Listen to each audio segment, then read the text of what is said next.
welcome to Clowning Around again with me, Stroud, and I hope you are brilliant. And of course, lovely listeners, lovely viewers, I hope you have found some time to laugh, to think about yourself with kindness, and of course, to play, because you know it does make you feel better. And lovely, lovely, lovely listeners, you know how I said I was only going to chat to interesting, engaging, exciting, inspirational type people. Well, let me tell you, today you're in for a treat, because I've not got one person that's like that. I've got two.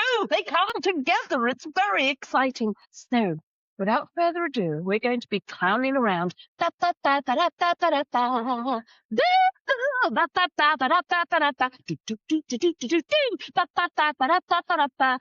to be clowning around. Wait for it. It's quite a meaty one. The economics of inclusion. Oh, yes, but it's going to be brilliant. And we've got the fabulous Nadia and the fabulous Sam. Hello, welcome, lovely souls, to Clowning Around again. Thank you for coming. Hey, great to be here. I love how when there's two people on a podcast, it's sort of like, am I speaking first? Yes, I think I am. No, it wasn't then. And they're both so awesome and so erudite and got so much information and stuff to share. They're like, we're going to have this pause moment, but lovely people. These two people are brilliant. Nadia, how are you? How is your week so far? Going very well, thank you. It's heating up, as I'm sure everyone is tired of talking about. But it's a good one. Thank you very much for having us here. You're so welcome. And now, Nadia, my lovely listeners, they're quite a curious bunch. They like to know where in the world my guests are. So where are you other than Yellowville? And if you're just listening to this, trust me when I say all you can see around Nadia is yellow. So are you in the town called Yellowville? Which apparently not many people will paint their rooms yellow. Oh. But for me, this was a really important choice because I think it's warm. I think it's positive. Oh. So this is my office stroke exercise room. And, you know, I want to feel good when I come in here. So, yes, it is bright yellow if anyone can't see behind me. It is. If they're just listening to this. But I advise it. I think everyone should have a warm room in the house, like a bright colour. I think it's really important. And where is the house? I'm right down on the south coast. 2 minutes drive from mine. I actually can see the Isle of Wight from the coastline, which recently had a terrible wildfire. Which I was sort of watching every day. It took 4 days to get under control. So the heat is no joke. The heat is no joke. So you went recently and I was expecting you to go, had the Isle of Wight festival. And I was about to go, yes, I did. But you went very grown up and went to a bad wildfire. And I was like, oh, yes, it was scary to see. Scary. Like really scary to see. Scary. Yeah. But the fire brigades got it under control. A load of them went over via ferry. And in the end, it was a helicopter that took the sea and dropped it on top. Someone started it via campfire. So be careful, people. There's no good camera camping. I'm glad we're all agreed. Fun fact, I have piloted in a plane across to the Isle of Wight. Very fun fact, Sam. I didn't know that. That is a good fun fact. I was having a flying lesson, and I opted to fly from Shoreham to the Isle of Wight because I thought if you're crossing water, it's official. You're out there.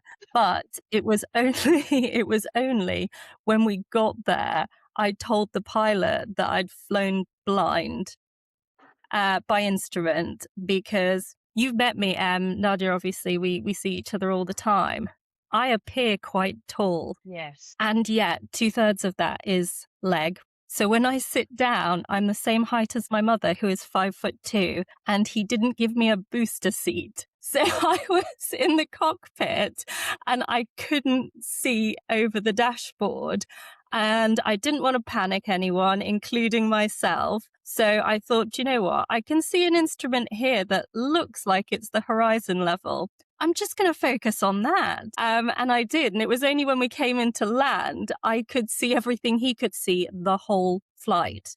And I realized what I'd done. And then I told him when we landed. The lesson here is, if you see Sam as your pilot and you hear this very beautiful, well-spoken lady, just go up to the cockpit and go, got a cushion? And as long as you've got a cushion, you're fine. Not be slightly concerned. That's equivalent of me, obviously, you know, also being 5'2.5".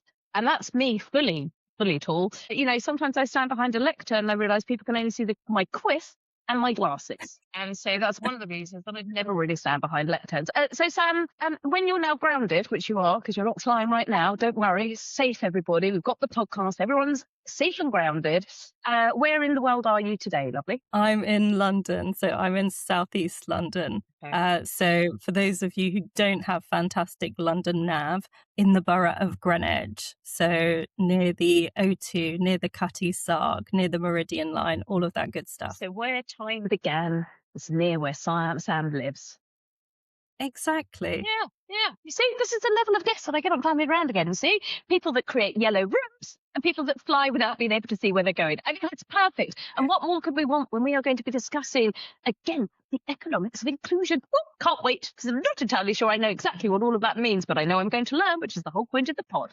Say, lovely too. Now, we met at a conference and I saw you both speak on a panel, and I was like, those two I want on the pod. Yes. Went up and had a conversation, and you both went, yes. Whether you're still happy about this choice is to be decided, but we'll get there. And here we are, a few months later. So I know you are both comfortable on the stages. So picture the scene. The audience is ready. They're excited. They're like, economics of inclusion. Yes. Can't think of anybody better to listen to than Nadia and Sam about it, with them asking questions. They're sitting down, they've got their nice ice drink because it's quite hot. There's an air-con unit, so they're fine. They're quite happy. They're sitting down, they've given you a little clap, you're on the sofa. There's some lights behind you, and perhaps for some unknown reason there's some smoke billowing. I like using the word billowing behind you, just to build the atmosphere. The audience are like that. There's a screen that says economics of inclusion with a little bit of a song. The host then comes on, that's me, by the way, and the producer goes, crack on and ask the first question, please. I'm like, okay, I will. Number one, does economics of inclusion mean to you? What does it mean to you? Wow. Economics of inclusion, I think, has very quickly become the thing I can't look away from. Okay. And that's for a number of reasons. And I think one of them, not to sort of turn the conversation down a dark alley too quickly, but it's just because of the number of amazing, incredible people that I have seen operating in the sector who have really suffered, struggled, been gaslit, been silenced. And there's an ugliness to it that I just can't walk past. And equally, I am a person, you found us on a stage, who is happy to use her voice to affect the change that I can.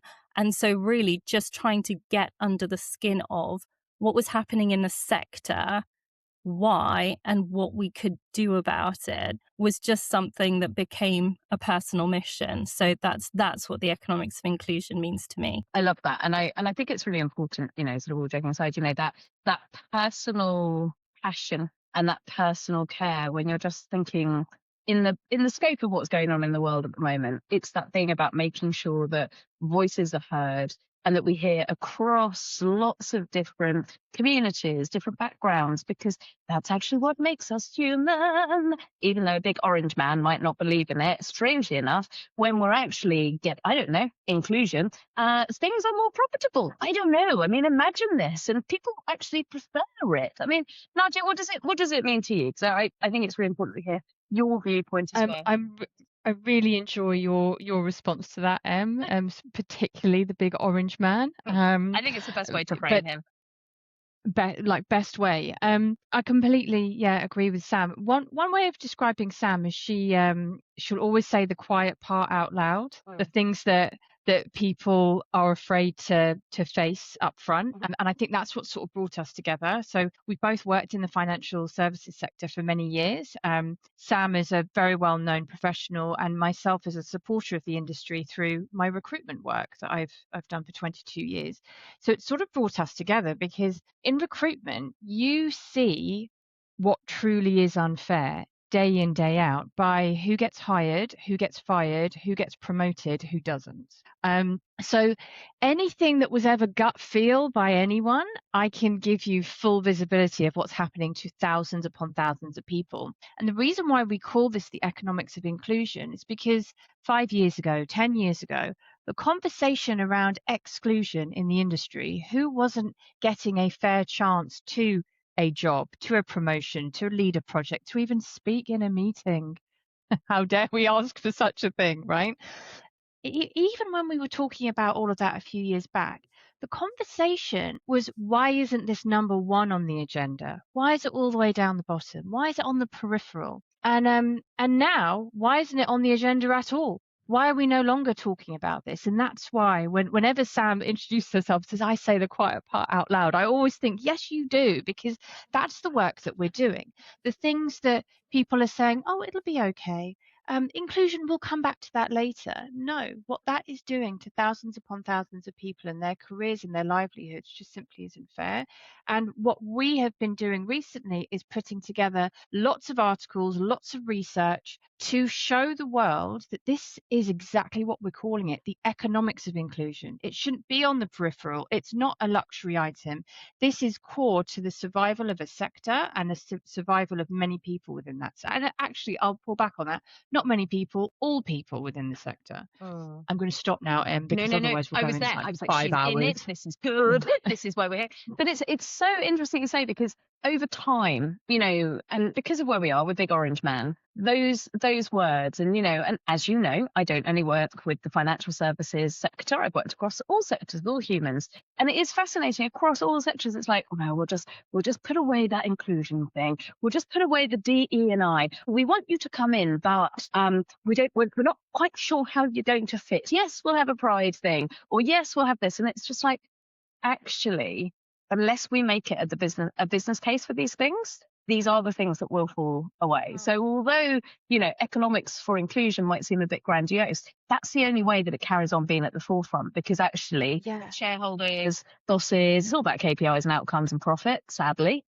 And so you've got to hit that, right? And it's Yeah, core it's the to everything. tangibles. It's the tangibles every single time. And I think the thinking that we've put together sort of in part comes from obviously Nadia's insights on what she's seeing as the human experience in the sector, and my experience as not only someone who has operated in the sector, but as a former regulator of the sector. And so what I started considering as we were sharing more and more and talking more and more was just the whole what goes in, what comes out conversation, and looking at the fact that if we know we still have bias around the capital inputs that go into the sector, the investments, so who gets funded, where the funding comes from, etc. If we have bias in the human capital that goes into the sector for all of the reasons that Nadia spoke to, but also around the tooling that we're now using in the sector. Many of you will have seen, many of your viewers will have seen, is it Stacey Duggett doing the rounds in terms of the experience that she's had as a long-time professional in the fashion arena, and her challenge at this life stage of being able to find a job and being on universal credit and struggling with everything in her life as a result. So you've got, huge shifts there. And then the third thing that I was looking at was just the technology shifts. So things like artificial intelligence coming online, and almost considering that AI capital as a new input to the sector. And again, we know there's bias in that. We know that there is a narrowness in terms of the field of expertise, both from a gender perspective, geographical perspective, and all of those things that is creating what we are using. So those are your sector inputs. And then you've got this sea of huge shifts in the market, whether that's around the economic situation, which has been, I think, a bit soft in a number of economies. You have things like shifts in social cohesion, politics moving to the right in a lot of Western economies. And then the paradigm shifts that the advent of these new technologies in and of themselves are causing. And then you look to the other side of the equation as to what comes out the back end of this. We have in the UK for financial services specifically, but I think it reaches across any sector, a few outcomes if you're distilling it really, really simply. It's financial performance. We talked about the economics. There's also a piece around risk management and resilience. We want to make sure that we're doing the things safely and sustainably.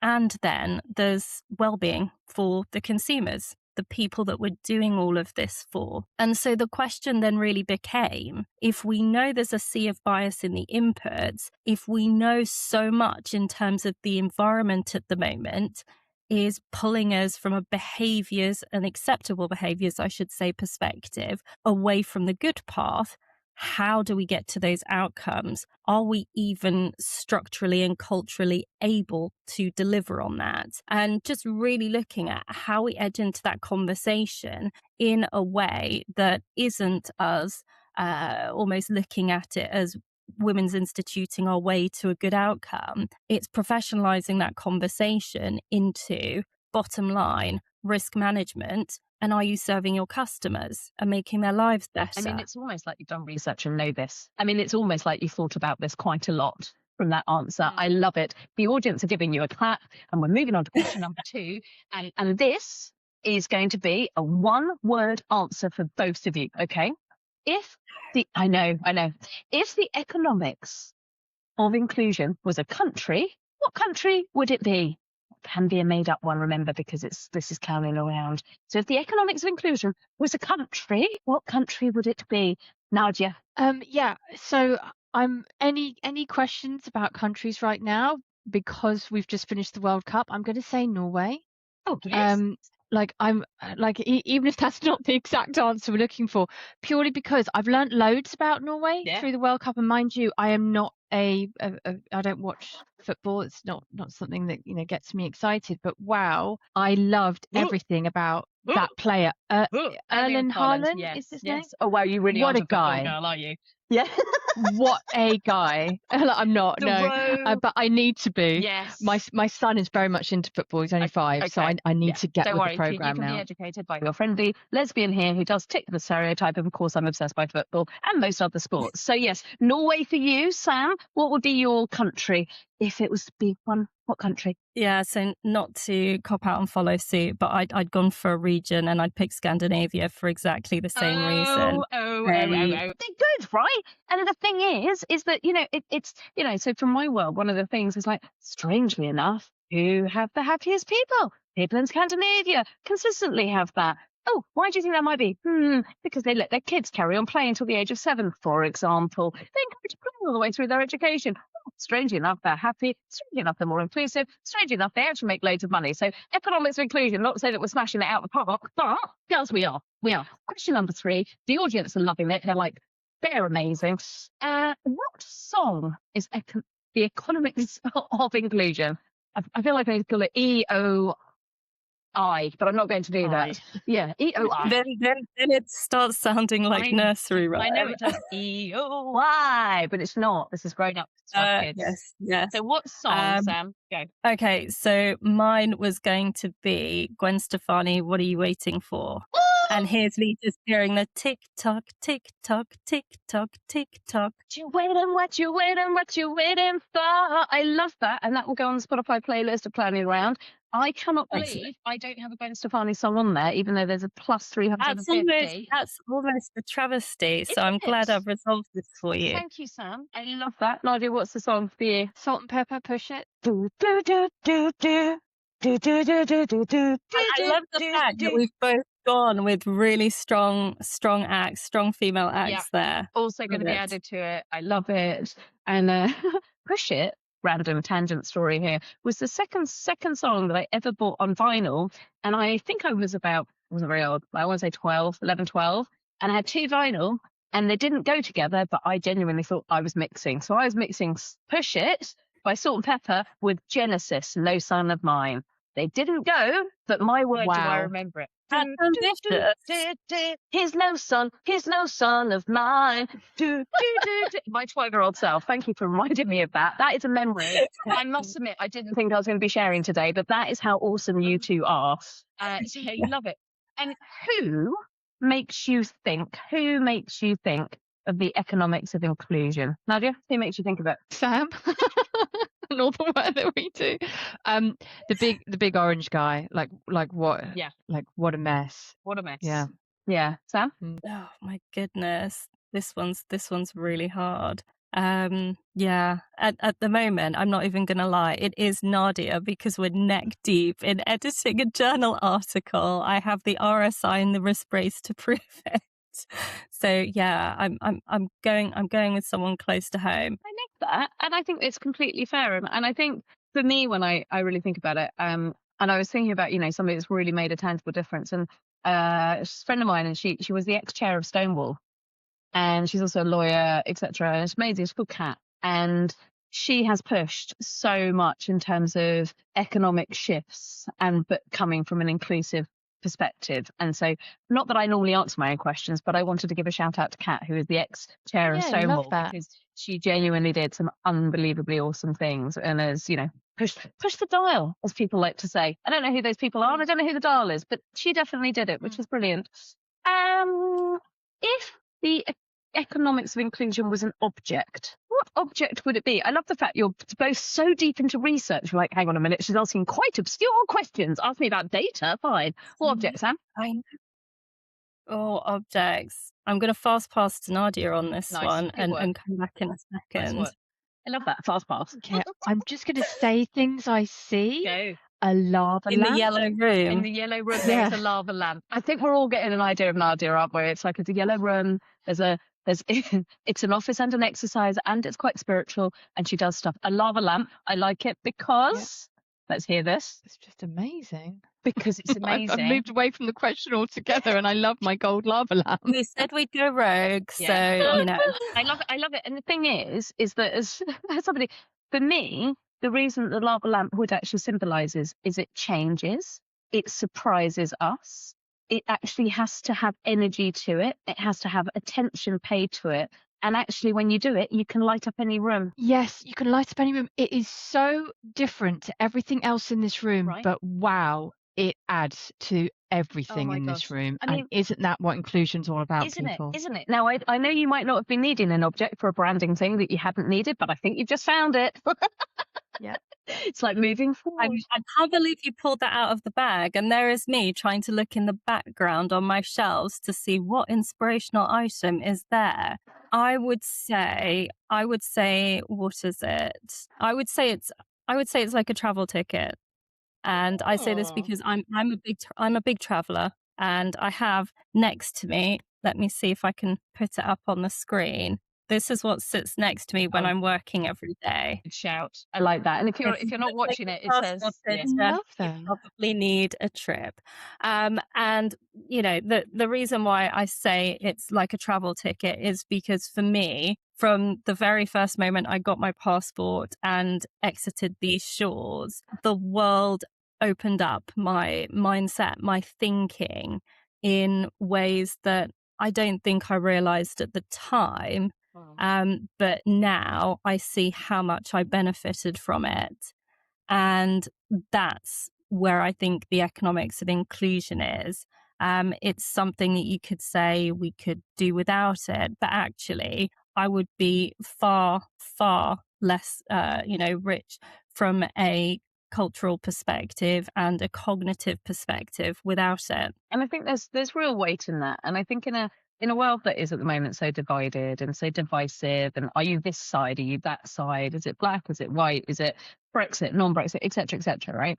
I was on tour and earlier on in the year, and I went down to a small British seaside town, and in this small British seaside town there were a lot of the British flags up, and we were not playing the World Cup at that point, so it definitely was reform and wherever that side of it went, right? And I was chatting to our technician, and this guy's lived in this town for his whole life.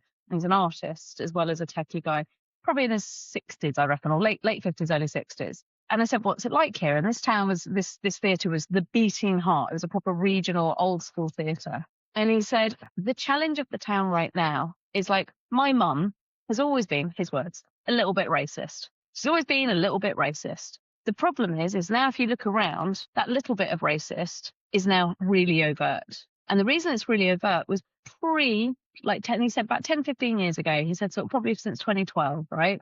He said gradually our high street has got worse and worse and worse. This is the economy side of it, right?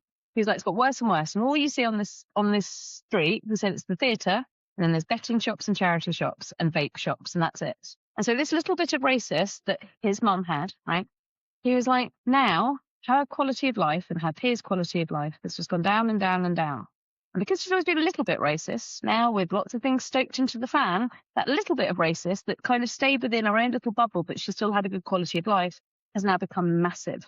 And it's now like she's a proper racist. And he said, it's really hard for me as somebody who's an artist, who sits in the Central and everything else like that. And he said, the challenge is for people that live in London, that perhaps work in different worlds and things like that, is that it's only when you come to a high street like this and you see the lack of economic growth, you see the lack of inclusion, you see the lack of this, that all of these kind of pockets of hatred are just growing and growing and growing. And it really stayed with me because he said, until she has a better quality of life, she's going to blame others, this other. But to put it back to what you said, Sam, about the travel thing, she has never left the UK. She doesn't have a passport. And she's never had that thing. She went, why would I want to go over there? Over there is scary. And for me, when I heard that, and, you know, at that point, my show was still Tales from a Little Laughing Lesbian. And she'd apparently said to him, oh, I wouldn't go and see that because that means that she's gay. And he was like, I know.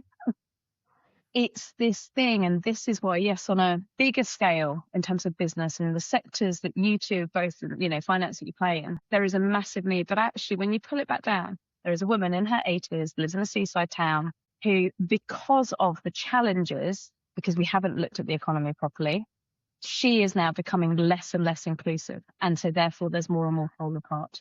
So I agree in a long story type way that traveling is one of the most important things that any of us can do, just to go and experience different things, because then, like you two, we'll all give a shit about inclusion because we'll know what it's to feel like to go somewhere and go, I'm a bit different, but it's all right because I'm being included, for example. Make sense? Yeah. Makes sense. Moving on to the next question. The audience still giving us a round of applause. The producers going, come on, Em, you got other questions to go through. This is meant to be the quick part of it. Not very quick part. You guys are just telling stories, but it's fascinating to carry on. They're having a sip of their icy cold drink, and it's all lovely, lovely. So what or who makes you laugh? What or who makes you laugh, Nadia? Mitchell-Ailey. Yeah. I love this guy. Yeah. He's funny. Yeah.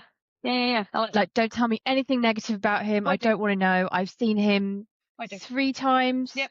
On stage, and I absolutely love him. First time was when I was at uni, and he actually came and visited UCL for some reason, Right. and I absolutely, like, I'm not a very funny person myself, Right. but he had me in stitches. I love that. Like, please, anyone now, go into YouTube and just Google Persia versus Iran, and the way that he tells the story of how people talk about Iran versus Persia and Mesopotamia and Thrace. Absolutely everything. I will make everything sure for me. is on the notes. So Marie, because obviously I don't do that. Marie, can you make sure it's on the notes? Thank you, lovely soul. Sam, who makes you laugh? So for me, it's a what rather than a who, but I really love observational comedy. Right. And I love it because, again, like the sort of travel thing, I'm just super curious about people and places. Wow. And so for me, just finding the funny in the everyday is hilarious, but a lot of the time cathartic. And I say this because we've already spoken about it. There's a lot in terms of humanity and what it can bring that's absolutely incredible and absolutely fantastic, and we need to shine a light on it. But sometimes there's a lot of banality and there's a lot of ugliness. And so I think what comedy has the ability to do is just to make us laugh at it and take the weight off of it and take the power out of it. And that's why I really like observational comedy. Excellent. Good answer. I like it. How do you play? Nadia, how do you play? I either play like kiddie sports with my kids, or we do silly stuff like with arts and crafts. Nice. That's my play. But back in the day, like when I say back in the day, sort of when it was okay to have, I don't think it was ever okay to have, but when it was accepted or I was outnumbered in the office to have literally 1 million tennis balls, 25 footballs, and like there was always a target somewhere that was near where I sat. Right. I would sometimes get involved in Okay. like you'd lose an hour trying to kick a football through like a gap of Yes. those boards you used to Yes. write on. Yes. And I'd get involved in that. And actually at the time, even though it irritated me, I do think it was very good for my mental health to get up and just focus on something else. I don't know. I mean, somebody not that far away is quite into productive, that play is actually really good for us as humans, and actually we should do more of it because actually there's loads of evidence that it's actually really good for us. So I don't know. Sounds great. Sam, how do you play? So less than I would like to, but I still just about lace up my rugby boots from time to time and get on the pitch. Nice. I love to move in order to de-stress and to step away from things. And I've always been a short, sharp shock kind of exerciser. You can't put me in a yoga class. Right. I find it really, really challenging to slow myself down that far. I slow myself down by speeding myself up a lot of the time and hitting things. But equally, I love more creative things, dancing, singing, all of that stuff. So yeah, probably opposite ends of the spectrum. But yeah, I am a follower of the egg-shaped ball. Nice. Gotta love a little bit of rugby. Gotta love it. And how do you look after yourselves? Because you are, you're in reports, you're doing loads of stuff, you're speaking, you're collating loads of data, you're doing loads of stuff. So within that world, how do you look after yourself, Sam? I think the first thing has been just giving myself a huge amount of grace. And I say this not to be self-congratulatory, but there's a reason why Nadia and I have naturally fallen into the conversation that brought us here today. It's because we've lived it in part throughout our entire careers. We haven't been in the majority. We haven't fitted neatly into the boxes. We haven't stepped into a room and been automatically assigned power, status, prestige. And just recognizing that in and of itself is weathering. And so anything you manage to achieve in a given day is awesome. That is great. And so just being really, really kind to myself. But again, moving.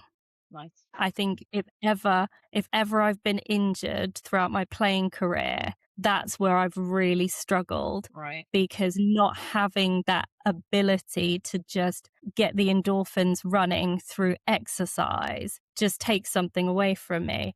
And I am one of the, I don't know, we're probably in the 0.000 percentage of people who don't drink coffee. Controversial. But my energy is basically down to what I eat and how I move on a daily basis. And if one of those things or both of those things are taken away, I'm probably a relatively broken woman and a husk of a human. So yeah, definitely movement and definitely giving myself a lot of grace. Nice. I love it when people say, I look after myself by being kind. It's a really good thing. Nadia, how do you look after you? I like looking after others. I think I've built my career on that, like as a recruiter. Like Yeah. I really enjoy it. Like I like doing a good deed for somebody else. And in my job, and this is what's kept me in it for so many years, I advocate for others, which I think is there's just not enough of that in the industry, in recruitment, in all recruitment. Like that's what we should be doing. We should be backing other people, like as good recruiters, say this is why you need to give this person a chance. And when I do persuade someone to give somebody else a chance, like that is a massive high for me. Like I love it. I love it so much. I'm pretty bad at looking after myself, but I have been working on it.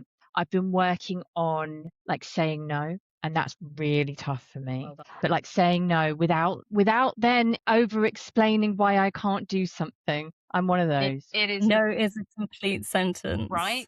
And it's also, it's that really big gift. And I think especially when you're purpose-led individuals, which both of you are, and when you're driven to really make a change, I think the challenge can be, I've got to keep going because I've got all these different things. I've got a job. I want to look after people. I've got a career. I've got to da-da-da-da-da. And actually, the more that you look after you, actually, the more impact you can have. But that isn't a thing that we are taught as women.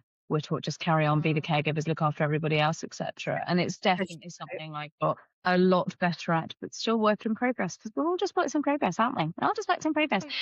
The audience have nearly finished their drinks. They're like, this has been amazing. But we've got one final question on the quick fire round. What have you been thinking about in the last couple of days? What has been in your head, Sam? Oh my goodness, Nadia knows one of the things that I'm going to say. Our journal article and the torture that is editing and referencing, albeit, I've found a better way of doing it. So, we learn, we move with the times. But no, aside from that, I was having a really interesting conversation with a friend and industry colleague the other day, just around what I would phrase as executive psychosis. So just what being in a very high-paced, demanding environment year on year on year can do to you in terms of just switching on a level of hypervigilance that almost takes you back to being in the open savannas and expecting some sort of, tiger, woolly mammoth or otherwise to come and sort of drag you off. And how long it can take to deprogram, because you're so used to the next crisis emerging, whether it's real, whether someone annoying has manufactured it, you still have to deal with it. And so just the process that you have to go to and go through to deprogram and reset.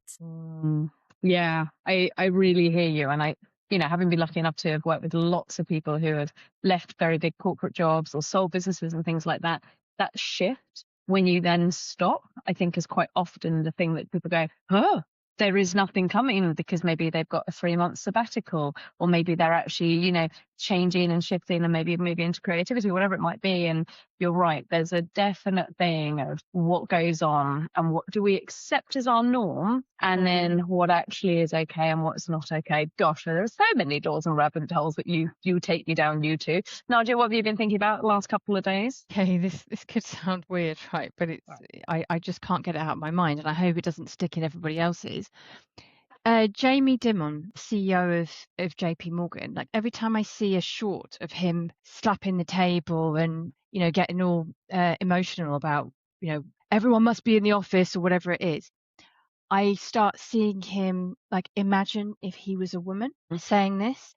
It's kind of linked to what Sam was saying, like what we accept and what as society we call out and say that's not on, and I'm looking at him, I'm like, imagine if you were a woman who've been given all the same privileges and rights that he has, like handed the job, in many people would say, I'm not saying, but many people have written that, but then told everyone else you've got to, really, really work hard to, prove yourself, and then behave the way he does and speak so, should we call it passionately or emotionally?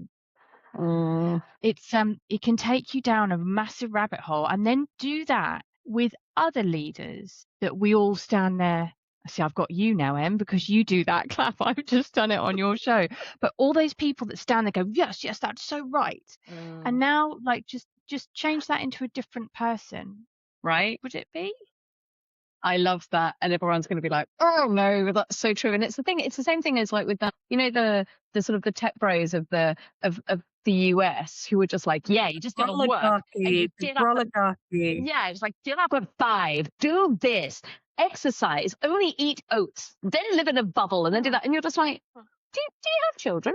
Do you have? Yeah, and mate, you were given the job. Like, what?